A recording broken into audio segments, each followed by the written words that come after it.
podcast Cannabis na Íntegra. Hoje falaremos sobre os temas Cannabis Mercado, Empreendedorismo e Ciência, com a participação do Dr. Fabrício Pamplona. Fabrício Pamplona, cientista e empreendedor brasileiro de destaque internacional, tendo empreendido 2 startups na área de tecnologia, além de atuar como pesquisador. O Fabrício foi também diretor científico da Entourage Fitolab, focado em desenvolvimento do primeiro medicamento à base de cannabis no Brasil. Hoje ele também atua como líder de tecnologia voltada à comunicação científica Mind the Graph e consultor de inovação em Health Tech, além de ser membro do Conselho Deliberativo do CNPq para a área de inovação.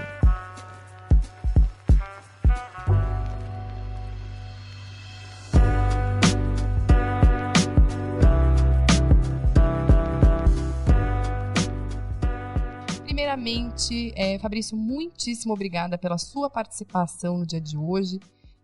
Sei que você aí tem uma longa trajetória, né, no tema da cannabis. Inclusive, é uma referência, a gente poderia ficar horas conversando aqui hoje. No que concerne a mercado, inovação e ciência, fora outros temas que você domina, mas a gente vai ter que, infelizmente, focar só nesses pontos hoje para depois, se possível, marcarmos outros papos. Então, a primeira pergunta que eu gostaria de fazer, né? Como é que a cannabis chegou até você, ou você chegou até a cannabis? Se você puder contar um pouquinho sobre você pra gente. Essa é uma boa pergunta, legal. Poucas vezes me fizeram isso em público em algum evento.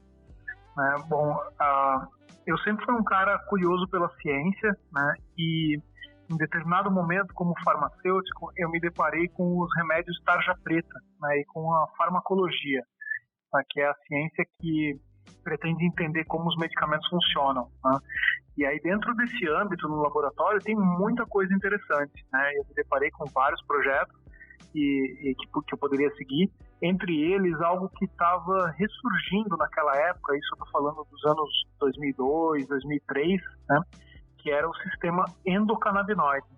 E eu fiquei fascinado com a ideia de que havia um sistema no nosso organismo, primeiro que ele servia para neuroplasticidade, né, quer dizer, para o cérebro se moldar a situações, ele era algo como que tinha como base o aprendizado, né, e a influência dele nas patologias cognitivas, nas patologias emocionais, né, e depois fui mergulhando e entendendo mais profundamente a importância desse sistema no nosso cérebro e no organismo como um todo.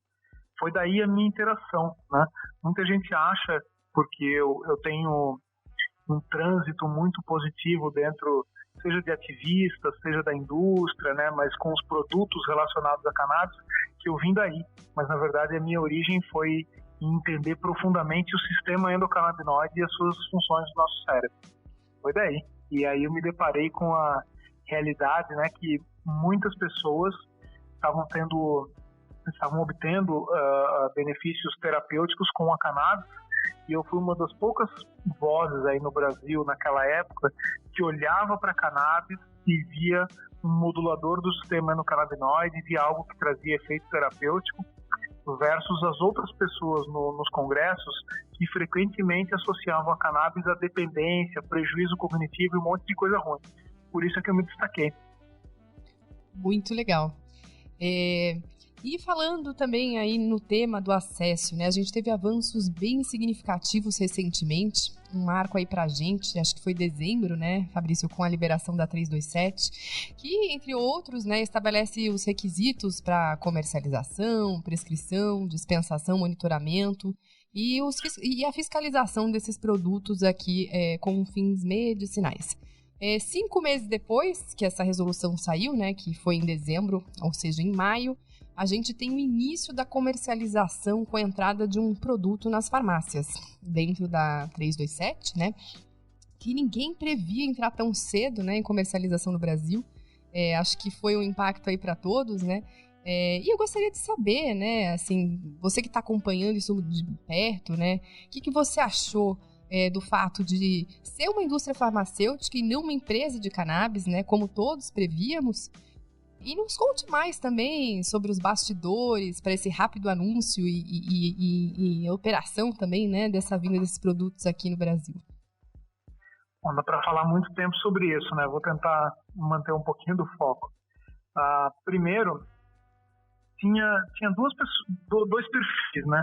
Tinha o perfil de pessoas que eram super otimistas e que achavam que em fevereiro, março, nós já teríamos produtos na farmácia, né? Grande parte desses eram mal informados, eu diria, em relação ao processo necessário para gerar um produto que atenda os requisitos da resolução, né?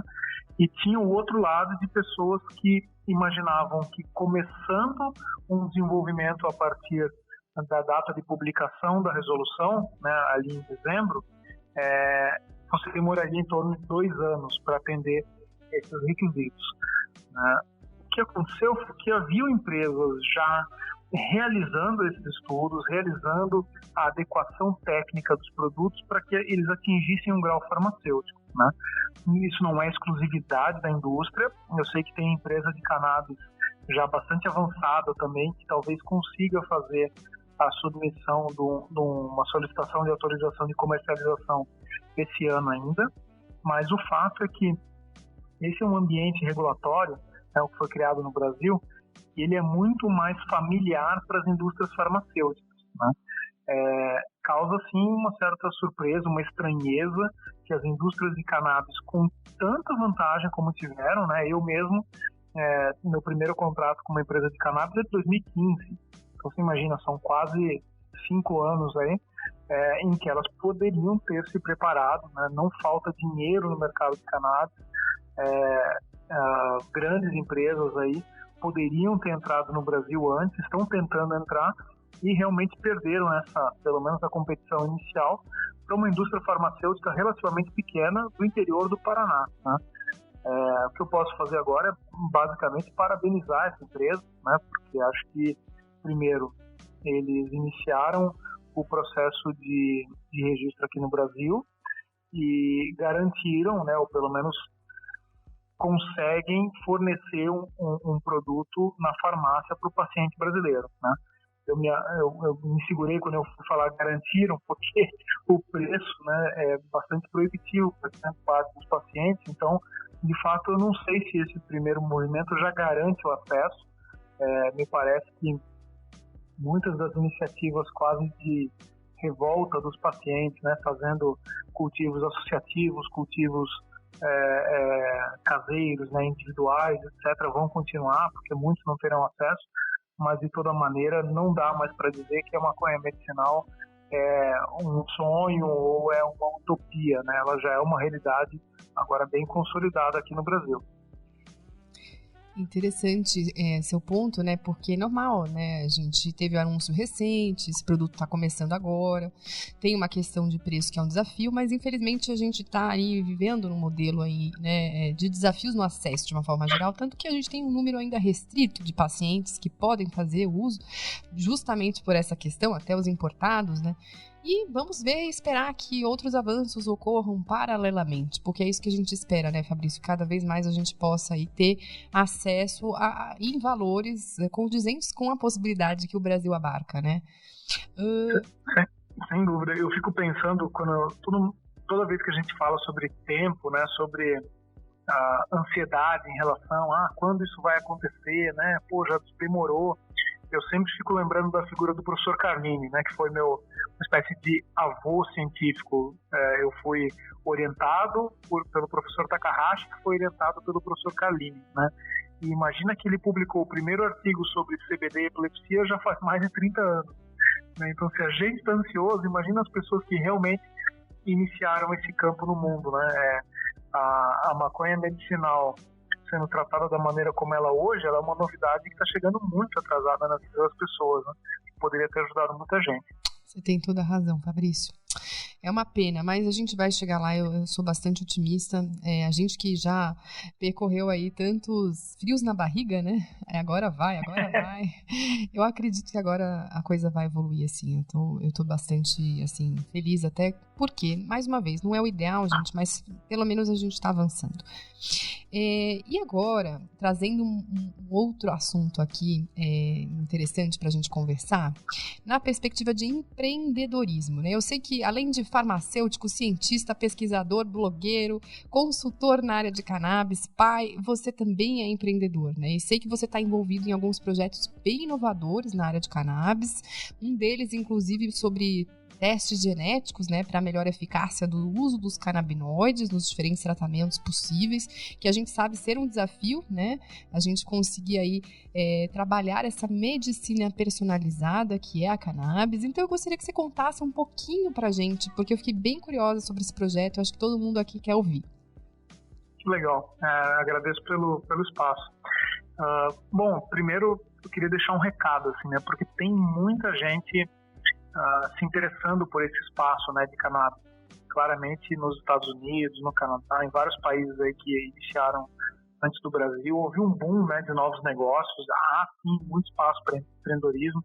Aqui no Brasil a gente já tem até uma aceleradora voltada à aceleração desse tipo de negócio, que é a Green Hub, né, então estão surgindo negócios. O que mais aparece é gente com dinheiro e alegadamente com influência chegando e dizendo, eu quero plantar cannabis, eu quero fazer um medicamento à base de cannabis, eu quero montar uma planta de extração. E essas pessoas estão chegando atrasadas no Brasil, né? A verdade é que sem conhecimento de indústria farmacêutica, sem métier de plantação, sem acesso à genética, sem as coisas core desse mercado, qualquer um que for iniciar agora tem uma desvantagem muito grande em relação a todo mundo que já está fazendo há anos aí no exterior. E aí, para qualquer um que vem com essa ideia, eu falo, olha só, tem muita oportunidade, mas tem várias oportunidades de empreender e de fazer novos negócios que não envolvem a planta, né? E aí, eu mesmo estou dedicado a coisas como essa, né? Então, tem essa questão do teste diagnóstico que você comentou, que eu acho que é bem legal, eu já vou dar mais detalhes. E tem uma outra questão que eu também acho bem interessante, tem a ver com esse meu background científico, que há outras formas de manipular o sistema endocannabinoide de maneira terapêutica que não envolvem a cannabis e, portanto, não são proibidos, não tem tanto desafio regulatório, né? Então, são essas coisas, entre aspas, saídas pela tangente, que eu acho que vão gerar mais inovação nesse campo, né? Na área de testes diagnósticos, eu tenho duas iniciativas. Uma delas é um teste que já está pronto para comercialização. Ele foi desenvolvido em Portugal, mas ele vai ser comercializado no Brasil, provavelmente nos Estados Unidos e em alguns países da Europa, né? A gente estava preparando o lançamento do produto e aí, infelizmente, veio essa pandemia do coronavírus para estragar não só isso, né, mas inclusive isso. Então a gente está on hold. Mas o projeto, ou o produto, na verdade, ele visa primeiro identificar a capacidade das pessoas de metabolizar o THC e o CBD, né? Então ele consegue identificar perfil de altos e baixos metabolizadores que tem impacto direto na possibilidade ou na necessidade de ajuste de dose. Exemplo, você é uma pessoa que é um alto metabolizador de CBD. Então, eventualmente, 50 miligramas que faz efeito em uma pessoa normal não vai fazer efeito em você precisa tomar mais, né? Ou você é um baixo metabolizador de THC ou de alguns metabólicos. Bom, então talvez seja arriscado usar uma dose mediana ou alta de THC. Precisa haver uma titulação mais conservadora, esse tipo de coisa, né? E além disso, a gente consegue identificar alguns genes, né, variações naturais de genes que predispõem a efeitos adversos de cannabis. Então, o risco, né, que muito se fala de psicose, que pode levar à esquizofrenia, a ansiedade, o prejuízo cognitivo, o risco de dependência, tudo isso é mapeável do ponto de vista genético. Então, a ideia é pegar aquele médico que tem muita dúvida, que ainda não tem experiência com produtos em cannabis, e tirar ele daquele lugar que é eu tenho medo, eu não prescrevo, eu não conheço, e dissolver essa resistência, fazendo com que ele entenda quais são os pacientes que ele pode ter mais certeza e mais confiança em relação a esse tratamento, versus aqueles outros pacientes que ele realmente deve ter mais cuidado, né? E se não tem experiência, eventualmente até buscar a experiência de algum colega, ou mesmo não recomendar um tratamento com THC, recomendar um tratamento com CBD, não usar eventualmente a via oral, só usar um PET, né? Então, a ideia desse tipo de diagnóstico é realmente ser um auxílio, né? Um suporte muito forte para a prescrição do médico. Além disso, tem um outro projeto de diagnóstico bem interessante, que aí vem de pesquisas minhas mesmo ao longo dos anos, né? Que eu identifiquei um novo biomarcador no sistema endocannabinoide. Então, quando a gente fala de endocannabinoides, né, tem nomes aí conhecidos, que são, por exemplo, a anandamida e o 2-AG. Não sei se as pessoas da audiência são familiarizadas com essas moléculas, mas existem moléculas dentro do nosso cérebro, do nosso organismo, que fazem um papel muito parecido com a cannabis, né, muito parecido com o THC. A gente brinca, assim, popularmente, fala que são as endoconhas, né, os endocannabinoides. Eu identifiquei uma dessas substâncias que é muito importante para uma série de funções e há uma correlação inversa entre a ocorrência dessa substância e a ocorrência de efeitos, por exemplo, de doenças neurodegenerativas. Ou seja, quando há uma baixa dessa substância, desse endocannabinoide, há um maior risco de doença neurodegenerativa como o Alzheimer. Isso foi o que eu descobri, né? Mas tem um pano de fundo muito interessante nessa história que se chama síndrome de déficit de endocannabinoides. Quer dizer, quando o sistema endocannabinoide baixa, há um risco aumentado por uma série de doenças. Então, nesse exato momento, a gente está trabalhando no desenvolvimento de um diagnóstico que consegue dar um panorama do sistema endocannabinoide e, eventualmente, visa identificar os pacientes que estão sob risco de desenvolvimento de doenças crônicas, porque o sistema endocannabinoide está com a guarda baixa, digamos assim, né? E aí dá uma oportunidade para repor, dá uma oportunidade para entrar com terapias preventivas que a gente espera fazer na forma de suplementos alimentares, mesmo não contendo THC, não contendo CBD, não contendo nada disso. Essa é a menina dos olhos, é isso que eu tenho feito hoje em dia. Uau, Fabrício, sempre à frente, né? Eu fico muito feliz em ouvir sobre esses projetos e também acho que todos que estão aqui ouvindo o podcast para que, enfim, saibam que tem coisas novas surgindo e, principalmente, não esquecendo que a gente ainda está num contexto limitado de médicos hoje, né, engajados aí, né, em apoiar esses pacientes por conta até, talvez, da falta, né, de conhecimento ou da ausência de ferramentas que podem orientá-los devidamente, como essas. E a gente está falando no escopo aí de pouco mais de 1.000 médicos no Brasil ainda, frente a um contexto em que o CRM traz aí 400 mil CRMs hoje ativos no Brasil aproximadamente, ou seja, tem muito a avançar ainda, mas eu fico muito feliz, né, música para os ouvidos, acho que de todos nós, em saber que vocês estão aí trabalhando ativamente para deixar mais médicos seguros e logo mais pacientes impactados positivamente aí com a terapia canabinoide. Parabéns desde já, tá, por esse projeto. Gostaríamos de saber mais, se puder compartilhar aí nas redes sociais também, acho que todo mundo vai querer acompanhar, enfim, o lançamento oficial. Quando é que você pretende lançar isso, Fabrício? A gente tem que combinar com o coronavírus, né? Acho que a ideia agora é julho, tá? A gente já contratou uma pessoa para fazer a estratégia comercial, vem a ser um dos primeiros que foi bater a porta dos médicos para vender canabidiol no Brasil. Então, uma pessoa realmente estratégica. Estou botando muita fé, estou tratando com muito carinho aí a questão da educação, né, dessa pessoa, que depois vai ser transmitido aos demais médicos. Porque, na verdade, imagina, se tem gente ainda tentando entender o CBD, imagina a necessidade de educação para fazer uma pessoa entender um teste genético que vai ser auxiliar à prescrição de cannabis, né? Realmente a ciência, às vezes, ela está muito avançada em relação à necessidade do mercado, mas eu estou acostumado a atuar nesse espaço, né, de traduzir a ciência em coisas úteis, traduzir a ciência em serviços e produtos inovadores. É isso que eu gosto de fazer. Sim. E trazendo um pouquinho aqui, Fabrício, das projeções aí, Mãe de Ná. Eu lembro de um texto seu que você colocou ali, projeções Mãe de Ná em cenários, né? O que você está imaginando, Fabrício, como a gente pode olhar o Brasil, né? Na perspectiva que, tudo bem que a gente está passando por um contexto que ninguém esperava, né? Mas o que você imagina e projeta para o Brasil aí nos próximos anos em relação à formação desse mercado aqui? Olha, o Brasil, ele está chegando atrasado, né? Todo mundo sabe que essa minha opinião pública aí sobre o assunto, né? As empresas, tanto dos Estados Unidos quanto da Colômbia, estão se movimentando bastante para entrar no nosso país com novos produtos, também no Canadá, né? Claro, não posso esquecer.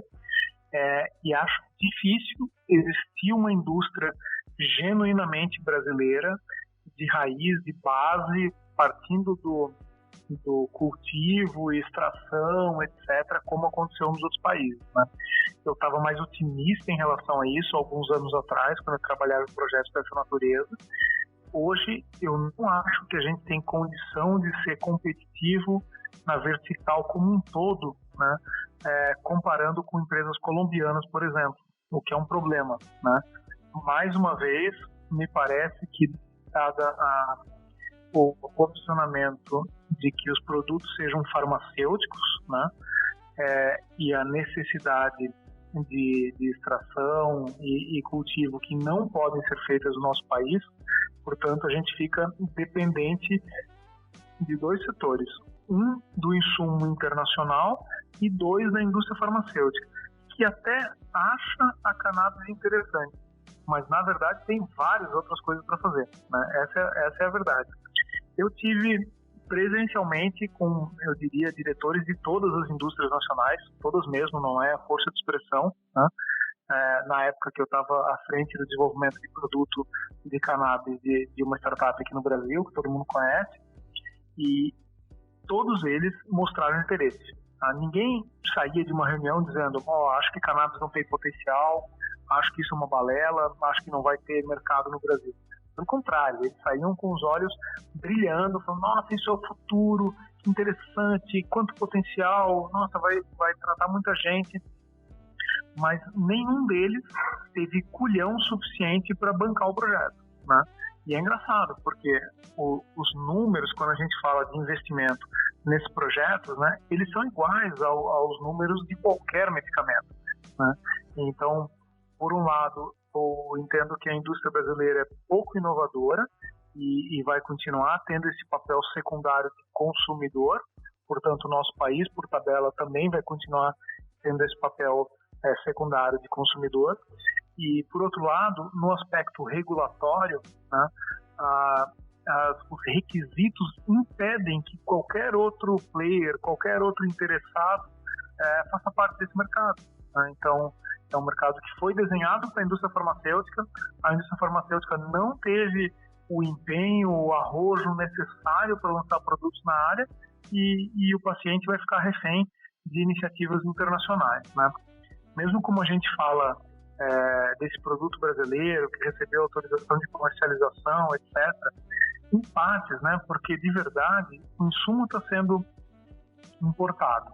Quer dizer, o extrato, né, já vem de fora, padronizado, etc. O que está acontecendo aqui no Brasil é diluição e vazamento. Assim, literalmente é só botar em garrafinha. Eu acho que a gente teve um embate enorme, muita energia colocada nisso, tempo pra caramba, e acho que a gente merecia muito mais, né? Você considerar que simplesmente embalar, engarrafar e embalar o extrato é produção do medicamento nacional é quase uma piada. É muito triste quando a gente olha isso, né, Fabrício? Tanto empenho foi feito por tantos, né? Tantos de nós aqui trabalhando por essa luta, iniciada aí por pacientes, principalmente, né? E olha só onde a gente foi parar. Mas Ainda assim. É por aí. Ainda assim, pois é. Mas ainda assim, né, ok, fazer o quê? A gente não pode... É claro que a gente tem que sempre levar em consideração todas as iniciativas em paralelo, né, inclusive projetos de lei que podem contribuir muito para nos surpreender, né, mas é um fato. A gente está, assim, enfim, rendidos aí a um modelo não sustentável e prejudicial, porque a gente poderia estar ganhando muito mais com isso, mas vamos lá, tem que encarar e não tem o que fazer. E eu acho interessante, assim, você usar esse termo, né? A gente podia estar ganhando muito mais com isso. Eu concordo. E quando as pessoas ouvem isso, é muito comum pensar no empresário que está ganhando muito dinheiro com isso, né?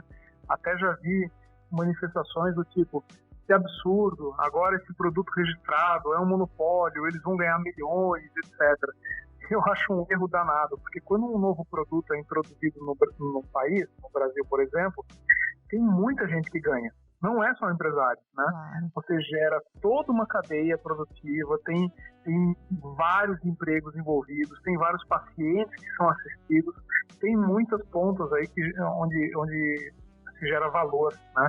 Então, eu só queria fazer esse adendo, porque é comum que a gente chegue nessa discussão e quando se fala quem está ganhando com o avanço da cannabis medicinal, todo mundo pensa, muita gente pensa que aquele empresário ganancioso que vai ficar milionário da noite por dia, né? Não é nada disso.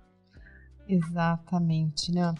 Não é essa a realidade, né? Enfim, a gente tem que lembrar que tá tudo no início, né? O desenvolvimento aí de mercado, ele engloba, assim, todos esses novos empregos, né? Essas novas, inclusive, soluções que vão, enfim, estar disponíveis para a gente crescer, porque potencial a gente tem, terras a gente tem, clima e todos os benefícios. Eu sou ainda entusiasta e otimista que é uma questão de tempo. Olha, Fabrício, essa conversa foi uma delícia, assim, porque realmente, né, você traz aí uma expertise, né, bastante, assim, macro, né, a respeito do tema. Queria te agradecer e gostaria que você estivesse aqui em outras oportunidades, inclusive. Acho que tem muito a conversar sempre, né, sobre esse tema. Obrigada mesmo por estar aqui hoje conosco. Ser essa referência, né, em vários aspectos hoje para dialogar com esse público que demanda essas informações. Então, obrigada. Vou convidar todos aqui também para seguir os nossos canais. Hoje a gente está no Spotify e no YouTube e fazer com que cada vez mais falemos sobre o tema e avanços ocorram em nosso favor, né, Fabrício? Legal. Eu que agradeço pelo espaço, pela gentileza, pela conversa inteligente e entusiasmante. E estou à disposição, pode me convidar, eu adoro bater papo. Eu sei, que bom, Fabrício, então somos dois. Então tá bom, brigadão, Fabrício. Até mais. Até.